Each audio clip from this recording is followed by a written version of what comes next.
That's right. Yeah, that looks like our cue. Hello, hello, hello. Welcome everybody to this session on a BBC for all of the UK. I'm delighted to welcome all of you and Rhodri Talfan Davies, who is the BBC's Director of Nations. He's going to get up and give a speech, and then we'll have a bit of a Q&A between him and me, and then we'll open it up to the rest of the floor. So I think without much further ado, if you'd like to welcome Rod to the stage. Thank you very much.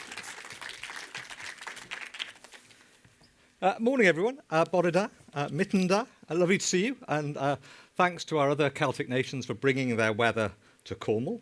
It's a gorgeous spot. I'm going to take a moment this morning to talk about a theme that's very close to my heart, which is the importance of place and the importance of place in our programming. And it might seem a pretty odd thing to talk about with this particular group of people. You don't really need a lecture on it.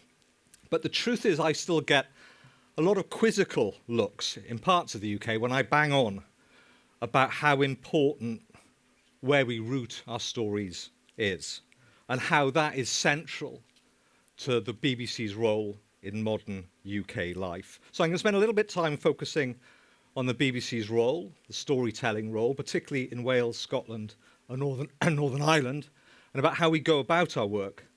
And also, I think, some of the jeopardy that we now face if we're going to maintain the momentum of recent years. I think I started thinking about place about 20 years ago, and thinking about the pride that it creates with audiences. I was at a film festival. I can't remember the name of it. It was in Aberystwyth. And I was representing the BBC, and I had a bit of spare time. So as what you do, I went to watch a new production that I knew absolutely nothing about, premiering for the first time.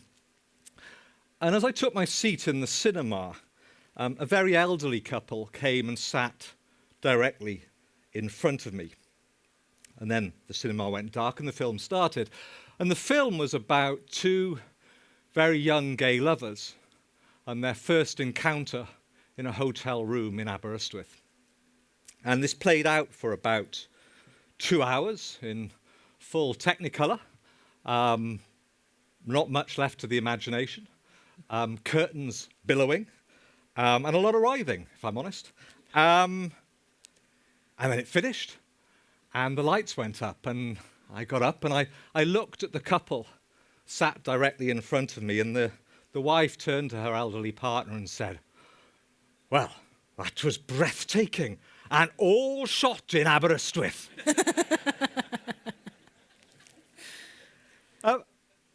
It did beg a question beyond the immediate sort of funniness of it, which is, at that time, did broadcasters really understand quite how much people yearn to see their own square mile reflected on screen? Do we really, or did we really get it? And I was reminded of that moment a couple of weeks ago when the legend that is Kate Adie opened her new public archive in Sunderland. And you may have missed the story, but she said something quite interesting, which the papers had some fun with. Because Kate revealed that BBC journalists, some decades ago, I quickly add, had an unofficial league table of the UK's worst regional accents. She then went on to recall a local newsreader at BBC Radio Durham at the time, where she worked, who was criticised for having a local accent on air, that it was somehow unbecoming for a local newsreader to broadcast in their own authentic voice. And then a few days later, I was watching Mr. Burton, which is a new BBC film about the early days of Richard Burton. And you're reminded how much a young Burton had to reinvent himself and his accent to make his mark on the big screen. How much his own sense of Welsh culture and Welsh identity had to be recast to be accepted by the British artistic establishment. Now, in moments like that, I just want to be clear, I'm not shocked. Metropolitan snobbery, who knew? But I am reminded how far the BBC has travelled over the last few decades and how its centre of gravity has shifted. If you want to take an historical lens on this, there's really little doubt that Rhodri, the BBC's founder, had a pretty innate suspicion of regional identity and culture. He spent much of the 1920s and 30s re-centralising the BBC because he felt that way quality would be assured. And even with the advent of ITV in the 1950s, I think the BBC's metropolitan tendencies persisted. As a young man growing up in Wales, that sense of being on the margins of broadcasting, on the margins of the BBC's storytelling, was very strong. A distant auntie still knew best. In fact, I remember over 200 local programme makers in Cardiff gathering at BBC Wales's old HQ in the mid-1990s for a special away day. And the big theme of the day, what's wrong with Wales? They wanted to know why they couldn't get BBC network television to commission anything. And they had a point.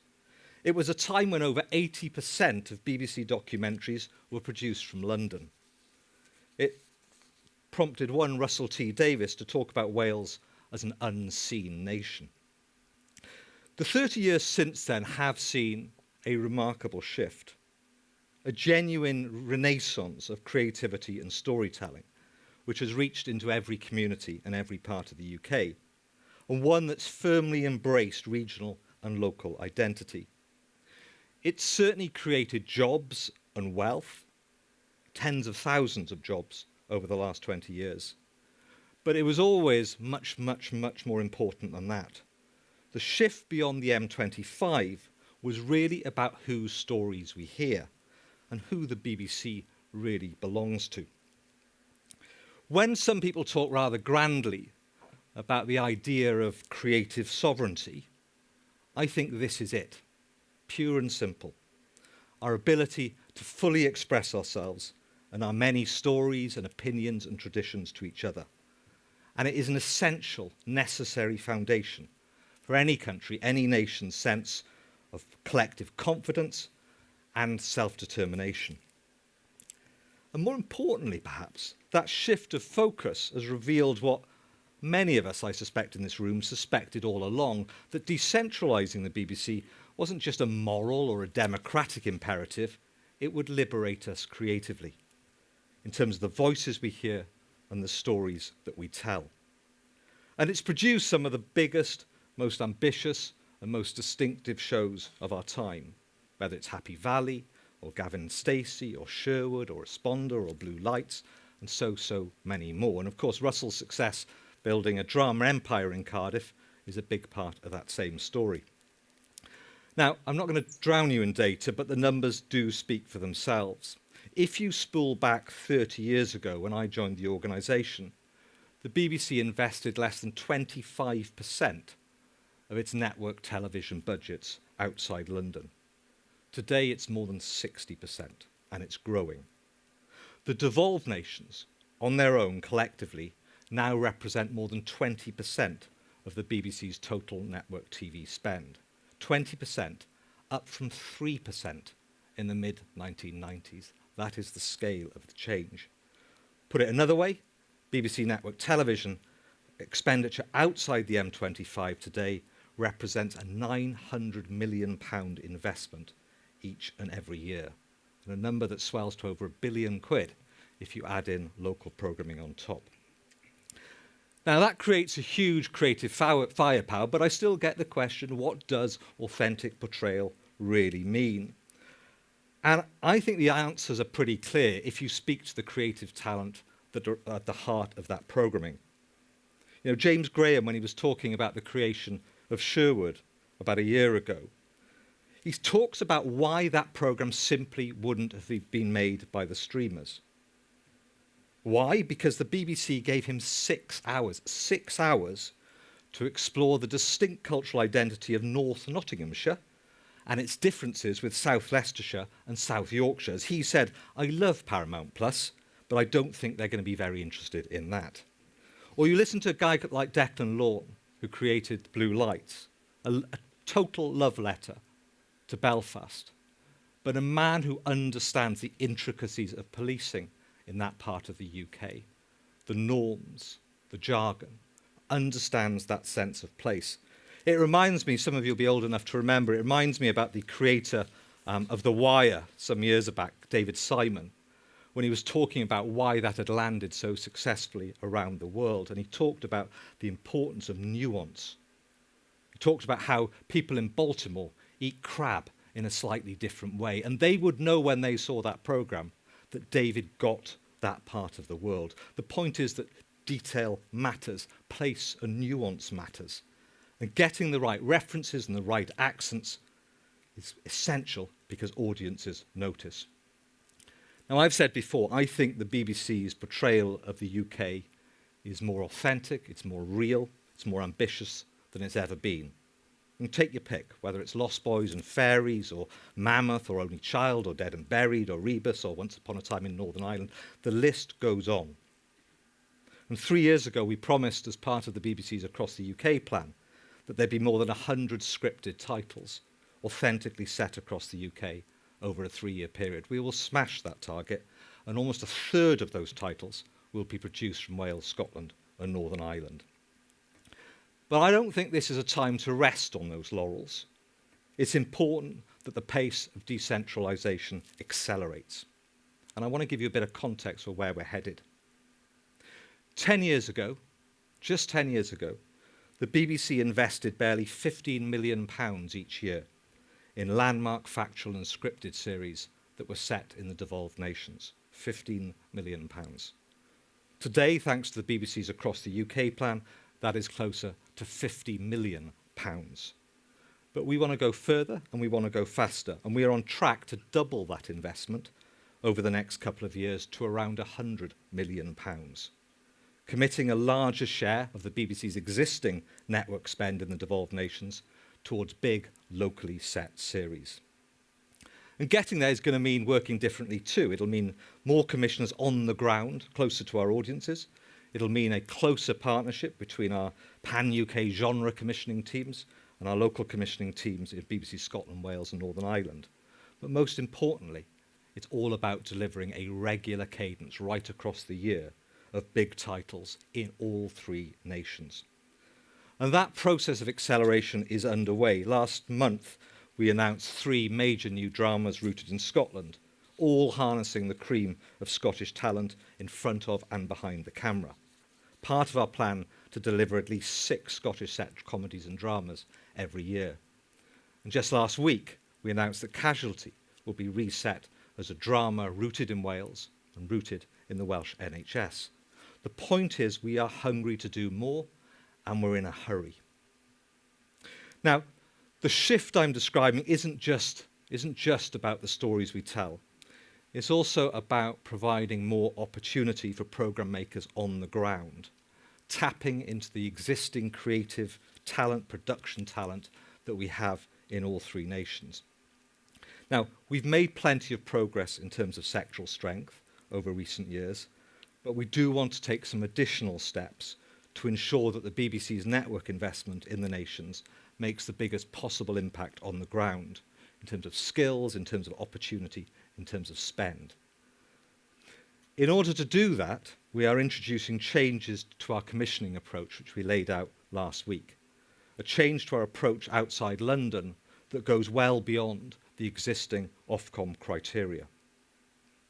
In future, we will not typically commission a new network production in Wales, Scotland or Northern Ireland unless we are confident it will invest at least 70% of its production budget locally or draw the majority of its programme and production talent from that area. Now, in many, many cases, we're already there, but we've got work to do to make sure that it's a norm across all our commissioning. In Wales, Scotland and Northern Ireland in particular, the goal is simple: to ensure we always meet our commitment to spend at least 17% of our network TV budgets in those 3 nations without any reliance on productions that may have local offices locally but do not spend a significant portion of their production or talent budgets in those nations. And we're going to be transparent about the progress that we're making on that each and every year. Now, delivering that change will take a little time. TV commissioning cycles can be as long as 3 years. But I do think at a time of real challenge for the sector, for the independent sector, this is a change that can deliver an additional creative and skills benefit across the UK. So I think we're motoring on both fronts. Increased portrayal, increased sense of stories from around the country, but also a commitment to investment in skills and the sectors. But as we approach the debate about the BBC Royal Charter, I do want to make one point, and that is that the progress that we've made over the last 10 years cannot be taken for granted. There is real jeopardy on a number of fronts. As viewing continues to shift to international platforms, we can see pretty clearly that consumption of homegrown content is at risk. Only 16% of UK adults agree that Netflix reflects the lives of people in this country. And that is the highest ranked subscription VOD service. In comparison, the figure for BBC Television is 65%. Now, that shouldn't surprise us.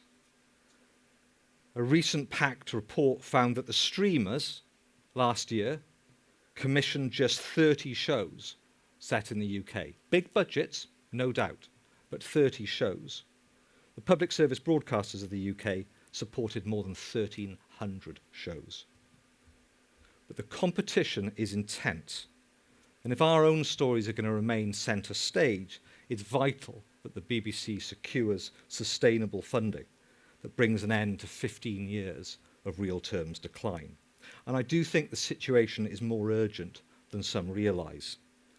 That cultural sovereignty I mentioned earlier, that ability to share our own stories, is under genuine economic and audience threat from a process of digital fragmentation that is still accelerating. It's a change driven by the globalised nature of platforms, but also by the economies of scale that underpin it. And against that backdrop, the BBC's capacity to remain centre stage is constrained. Our income is down £1 billion a year in real terms compared to where we were in 2010. And of course, we've delivered significant efficiencies like many organisations. 2,000 roles in the BBC have closed over the last 5 years. But we have reached a limit in terms of our ability to generate substantial future gains in that way. The picture, I think, is stark. Without intervention, it is going to be difficult to maintain the current ambition and volume of content produced across the United Kingdom. We can all see that independent producers across the country are feeling that squeeze. Along with the BBC's own financial challenges, public service broadcasters that are ad-funded are having to reduce their content spend. And the streamers' appetite to co-commission with public broadcasters is on the wane. And that places an intense pressure on production companies and puts the UK ecology at genuine risk. And we shouldn't be in any doubt where that might lead. If we can see a continued concentration of spend into high-budget genre, driven by that globalised marketplace, we could inadvertently stall the progress we've seen over recent years. And we could see a reconsolidation of the sector in and around London, given the concentration of talent and resources in that part of the world. The risk for the UK and the risk for the devolved nations is clear, that we're treated as an IP farm where you can simply harvest the best UK talent without helping meaningfully to future-proof our creative sector. We need to face that situation with urgency and assess every option. How do we continue to incentivise UK production in a way that genuinely supports skills and training?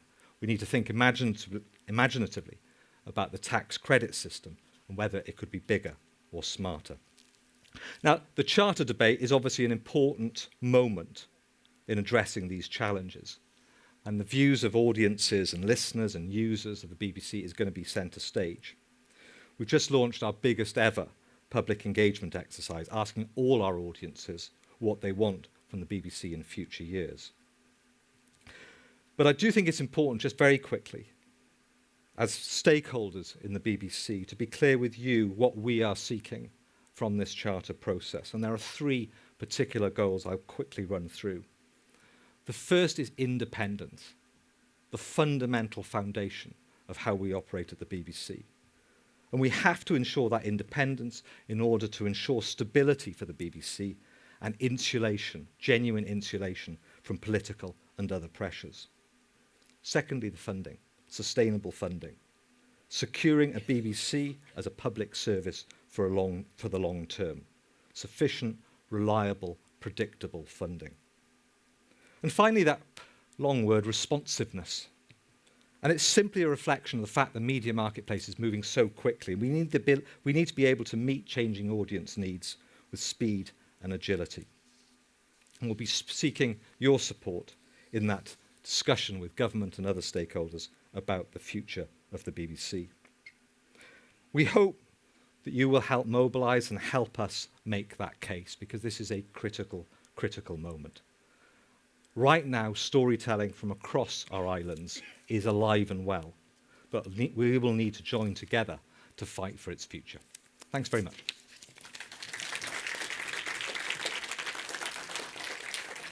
Brilliant. Well, thanks very much for that, Rod. I realised, incidentally, that I had 3 jobs when I got there. It was to introduce myself, introduce Rod, and to remind you guys to ask some questions. And I missed one of those out. So my name's Rebecca Cooney. I'm the Insight Editor at Broadcast. So essentially, I handle everything that isn't news on Broadcast Magazine. So I guess as Meatloaf and Ofcom would say, 2 out of 3 ain't bad. Ain't bad. So sorry about that, guys. But speaking of Ofcom, thank you. I was pleased with it. I'm going to nick that for the next speech. Yeah. Oh, please do. Please do. But speaking of Ofcom, Yeah. obviously, I think everybody in the room will likely be aware of the fury around the traitors and how that is kind of emblematic of a kind of frustration within the devolved nations around sort of the feeling that certain companies are abiding by the letter of Ofcom's requirements, but not necessarily the spirit of them. And I wondered, can you kind of understand the disquiet there that people are feeling?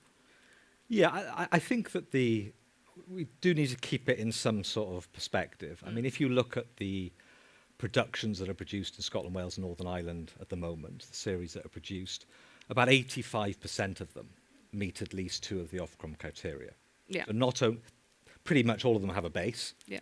And either meet the requirement on production talent or production budget. But I understand, traitors was front of mind. I think the specifics around traitors are actually quite nuanced. This was a very, very major formatted fact-ent programme. It was clearly going to draw on talent from right across the United Kingdom.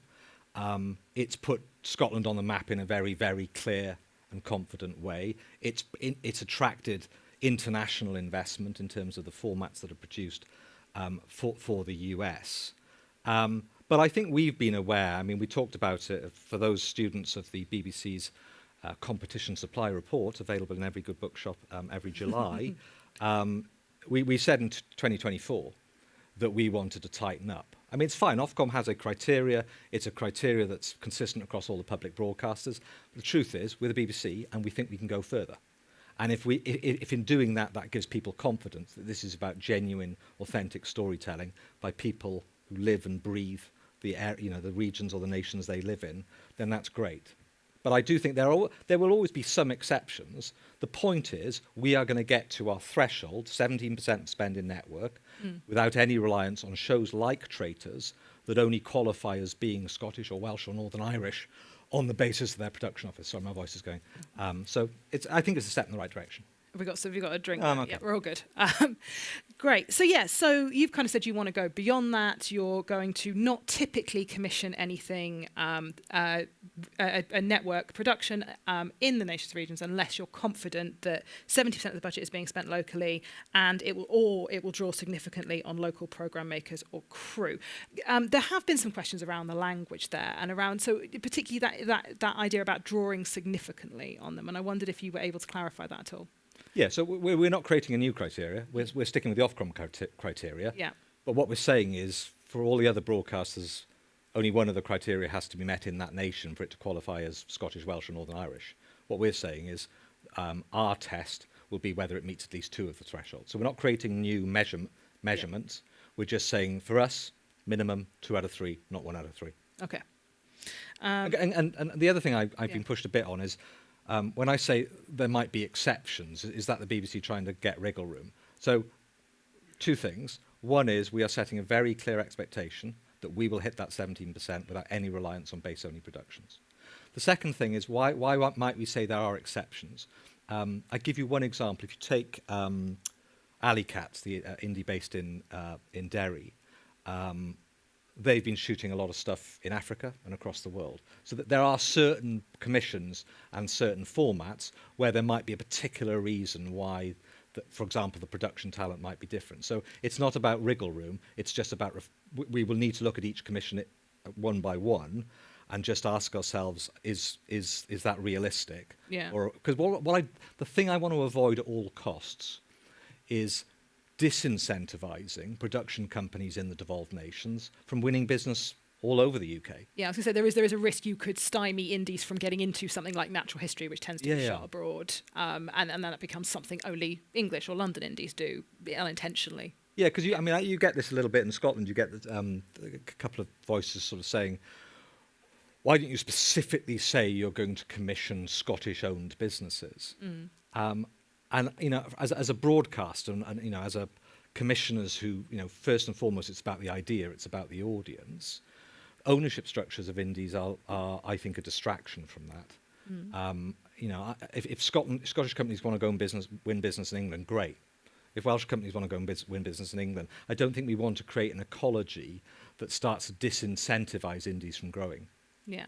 No, that makes sense. But I think there's also a sense of, if I want to run my own indie, I shouldn't have to move to London to win business. Look, you're preaching to the converted. I mean, that is the whole ethos of across the UK is, can we please let people live their careers and grow their careers without feeling they have to head down the M1 or fly into Heathrow in order to do so? And I think we've gone a long way. But absolutely. I mean, I was someone who felt very passionately from a very young age that this assumption that London knew best creatively was just a nonsense. And I joined the BBC, and as I described earlier, I joined the BBC where I felt, blimey, that's not in the mainstream of corporate thinking. The BBC's moved it's moved a million miles. The point is to keep momentum going. Yeah. No, that absolutely makes sense.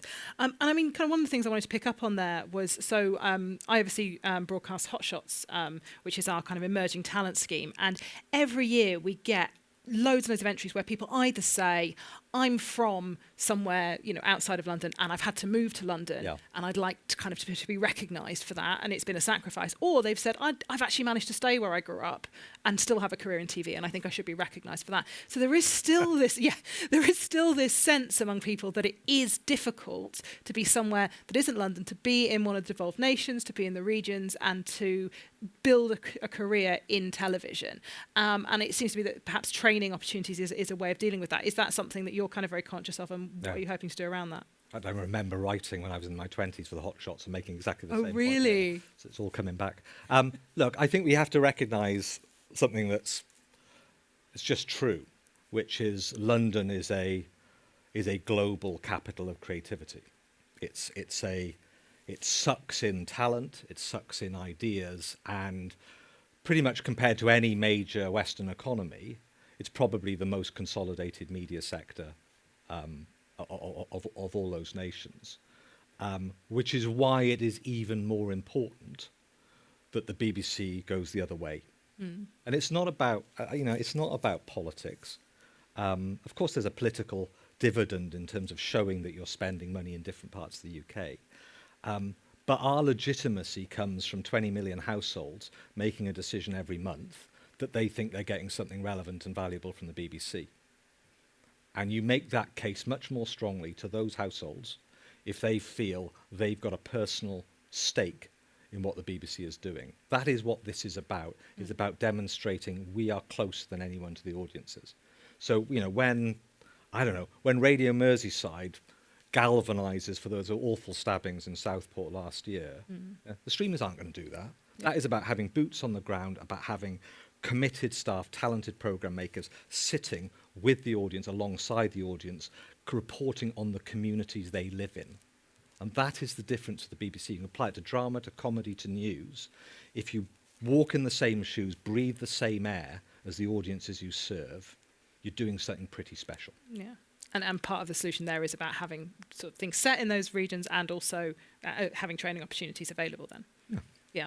Yeah, I mean, you can't, when I started in this job in Director of Nations, you get invited to pretty much any town or city and they say, we want a creative cluster here. I remember a very long meeting in Stoke where they were saying, come on, where's the BBC's regional strategy for Stoke? We have to be realistic. Clusters have to be meaningful, and you can only have so many clusters. We've been very clear around Bristol, about London, Salford, Belfast, Glasgow. I've missed somebody out, and I'll probably Birmingham. You can't do it everywhere. Yeah. But I think that if you look at our slate of drama now, compared to where we were 7 or 8 years ago, it is transformed in terms of the breadth and diversity of the UK that's reflected on screen. Yeah, no, that makes sense. And then you kind of mentioned there about this spend on major dramas and factual series being set in the devolved nations to increase from 50 million to 100 million by the end of the Charter. Just to be very clear about that, that isn't new money that's coming in there, is it? Because I think everybody in the room goes, "Oh, is there new money?" I mean, the industry being the way it is. It's a good question. So we all, if you I mentioned it earlier, if you look at network television expenditure across the United Kingdom, the devolved nations already represent about 21-22% of that spend. So we're in a good place. 17% of the population, 21-22% of the spend. So this isn't really about driving spend higher. It's about what we choose to make. And I give you one personal example. So before I did this job, I was director in Wales. And if I spool back to 2013, 2014, network would typically spend 50 to 60 million quid in Wales. 50 to 60 million. Of that, typically, about 5% of it would be spent on programming that reflected Wales. This is about moving that to 30-40% across the devolved nations. So it's about a pivot, a shift, a refocusing of network expenditure money that's already committed in the nation to projects that tell a more authentic, more rooted story about the people of that area. Yeah, so it's not about using Glasgow as a stand-in for Victoria and London. It's telling a story I'm about sure Glasgow. it would work, but no, it's not. Yeah, no, that makes. I mean, just to be clear, again, it's about you've got to watch your disincentives. Yes. So I absolutely want to see Wales, Scotland, and Northern Ireland producing lots of great programmes that aren't set in those areas, but 95% of money, as was the case in Wales 10 years ago, that you haven't got your balances right. Yeah. So this is about moving, still a minority, but a significant minority of our expenditure on network to genuine portrayal on screen. Yeah. No, that makes total sense. You mentioned there as well, talking about incentives, you mentioned kind of the idea of thinking about how we change the tax credit system. Yeah. And you were sort of thinking creatively about it and a bigger, smarter tax credit system. Do you have any idea what that could look like? I appreciate that's a hell of a thing just to iron out on stage here. But yeah, I've got a couple of slides. No, no, it's an active conversation that our policy team are having with the UK government. Clearly, UK government not actively looking for tax raising ideas. But there are a whole range of levers you could pull. You could look at incentivising more production outside London. I mean, at the moment we have a uniform tax credit system irrespective of where it's being produced. You could look at some of the genre that are most challenged. I only found out this last week that the BBC is now the biggest commissioner of children's programming in the world. Oh, wow. It's extraordinary. Yeah. There's one caveat outside of animation. But outside of animation, the biggest commissioner of children's programme in the world. Now, partly that's a tribute to the BBC's commitment to children. It's partly a market collapse in provision across the world. So, we can think strategically about certain sectors, certain genre where we might want to lean into. But I'm going to leave that to the policy teams to work out with ministers. Okay, no, that makes a lot of sense. Yeah, and so you were talking there about kind of the rise of Netflix and, in a world where co-pros are becoming more and more vital, where streamers are getting more and more important, where dramas in particular do need to resonate on that world stage in order to have big scale and to attract investment, how do we protect those regional and local voices? See, I don't see it as a zero-sum game. I think that if why is probably the best global example. There's plenty of British examples where if you genuinely, authentically capture a place, that can work internationally. Scandi Noir is very specific to place, but has played out as global hits. So I don't see a binary choice between the two, but I do think that. Forgive me banging on about my time in Wales, but one of the arguments we would deploy internally in BBC Wales 10 years ago was that too much of the media that was being consumed in Wales was London media. Yeah, and so your sense of who you were and your cultural space and your distinctiveness was being wasn't being reflected anywhere. And I do think actually that phenomenon that we were feeling in Wales is actually exactly the threat that faces the UK now. Because if you look at the consumption habits of a child, 80 to 90% of their consumption of video now is to global or, frankly, US content. Yeah. Now, you go back 30 years, it was about 10% to US content. So this is a huge cultural shift. And my view is that actually what makes the BBC so special is that it is invested in genuine UK storytelling. It's our point of difference. The streamers will do their work, and occasionally they'll have a huge British breakout hit like Adolescence. I loved it. But it's not the norm. Yeah. And if you want scale and you want breadth across the UK, you have to invest in it. Brilliant. Right. I'm very conscious we need to come to you guys for questions before we finish, but I just wanted to ask a quick one. Based on where we are in Cornwall, there has been a rapid rise of the number of Cornish speakers or people with Cornish language after the pandemic. Apparently, it seems like people tuned in and started learning during the pandemic. Are you planning to expand the BBC's Cornish offering? I appreciate that's a region's question. You're here in your nation's capacity. I can do but both. Yes. So I think the position at the moment, we have a small amount of Cornish programming. I mean, Radio Cornwall, for example, the award-winning Radio Cornwall, I should quickly say, after its ARIA success, produces a weekly news bulletin broadcast on the station. There are clearly some significant voices in this part of the world who would like to see an extension of provision across all the public broadcasters. Ofcom, I believe, is about to consult on that and what the appropriate level of provision might be. So we'll respond once Ofcom has done that work. That makes total sense. That's my political answer. Yes. Do you want to give the not political answer? Nope. No, I didn't think so. Worth a try. Anyway, who would like to ask a question? We've got a gentleman up there. Sorry, I'm making you run right to the back for the first one. That was mean of me, wasn't it? I saw the hand go up.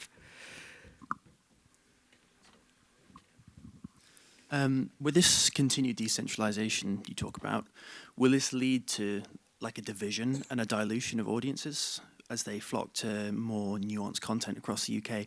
And what effects will that have on the future of projects commissioned?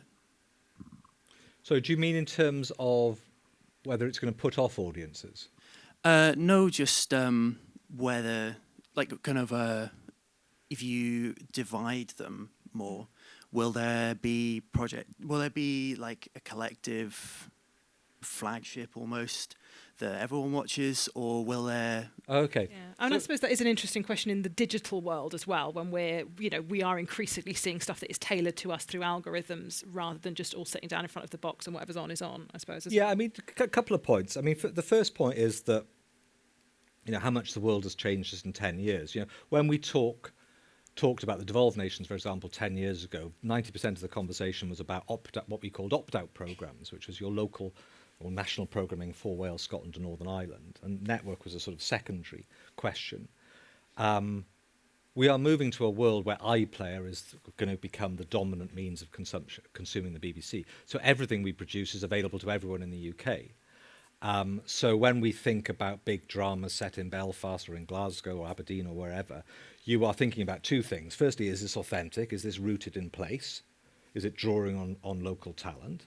But secondly, is this going to work across the UK?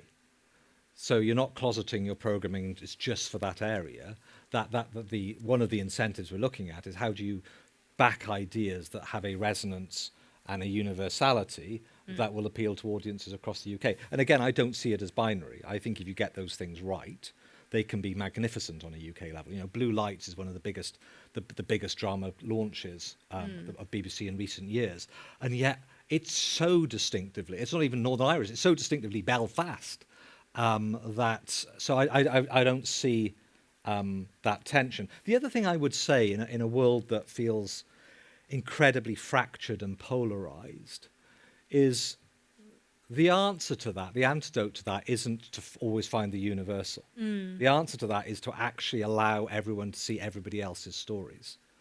And actually to relish and enjoy those differences, but to make sure they're available to everybody. I think this idea of sort of cul-de-sacs for every group and every sense of identity, I think that actually can be quite damaging in social terms. You know, we talk in the BBC very clearly about one of our big jobs is bringing people together.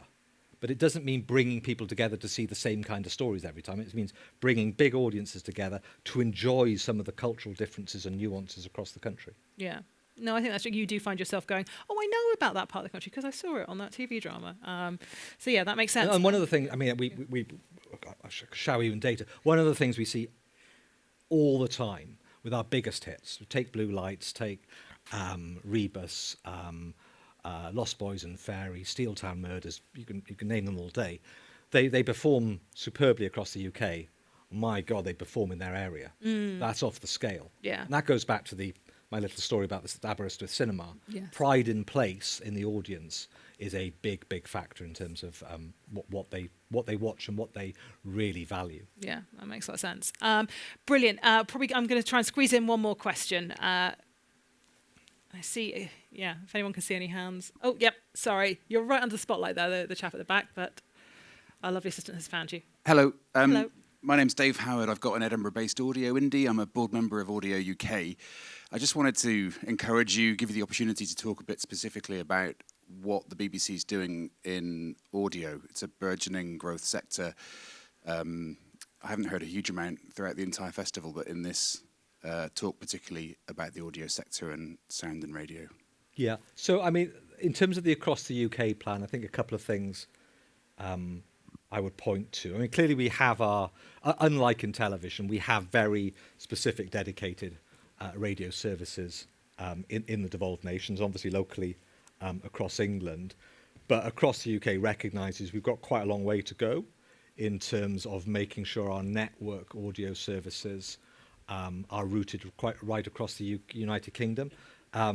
And the last couple of years, we've seen some dramatic progress. We're moving to a world where at least 50% of our audio spend on network radio stations will be outside the M25. And that means building up, for example, our audio bases in Glasgow, in Belfast, in Cardiff, so they've got a much broader slate of programming that they can play into the networks. And that's really key. It goes back to the point I was making about clusters, that unless you have a scale of output, it's very hard to keep talent locally. Yeah. They drift. They can drift, almost drawn into into London. So creating network audio bases, in Bristol and Cardiff and in Glasgow and Belfast is a big part of creating a scale of production that can support a cluster of talent and a talent base that will stay put. Yeah. And hopefully the Archers can be recorded in Ambridge at some point. Well, it's in Birmingham already. Yeah, that's true. It's all Brilliant. I think that's probably all we've got time for, I'm afraid. Thank you so much for coming, guys. And yeah, if you could join me in thanking Rod for his speech. Thank you very much. Thank you.